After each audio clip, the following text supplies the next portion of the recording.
Hi అండి. నమస్తే. ఈరోజు మష్రూమ్ కర్రీ చేయబోతున్నానండి. ఫస్ట్‌గా ఒక కడాయి తీసుకోవాలండి. నేను కర్రీకి సరిపోయినంత ఆయిల్ వేసుకోవాలండి. ఆయిల్ హీట్ అయిన తర్వాత కొంచెం జీలకర్ర, సన్నగా కట్ చేసుకున్న ఆనియన్, గ్రీన్ చిల్లీ వేసుకొని బాగా ఫ్రై చేసుకోవాలండి.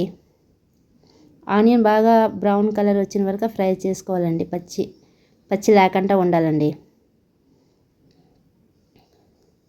ఆనియన్ ఫ్రై అయిన తర్వాత కొంచెం గరం మసాలా పేస్ట్, అల్లం వెల్లుల్లి జీలకర్ర వేసి గ్రైండ్ చేసుకున్న పేస్ట్ వేసుకొని పేస్ట్ కూడా బాగా పచ్చి వాసన పోయిన వరకు ఫ్రై చేసుకొని కట్ చేసుకున్న టొమాటోస్ వేసుకోవాలండి.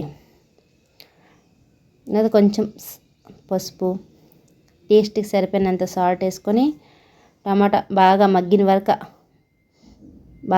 వరకు ఫ్రై చేసుకోవాలండి. చూడండి, వీడియోలో చూస్తున్నారుగా.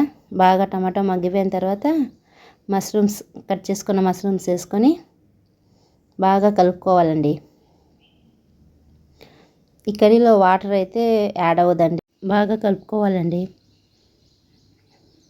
తర్వాత టేస్ట్కి సరిపోయినంత మిర్చి పౌడర్ వేసుకొని బాగా కలిపేసిన తర్వాత మూత పెట్టుకొని బాగా మగ్గబెట్టుకోవాలండి.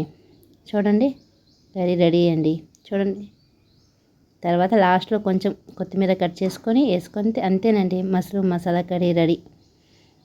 మీకు వీడియో నచ్చితే ఒక లైక్, షేర్, సబ్స్క్రైబ్ చేసుకోండి. బాయ్ అండి.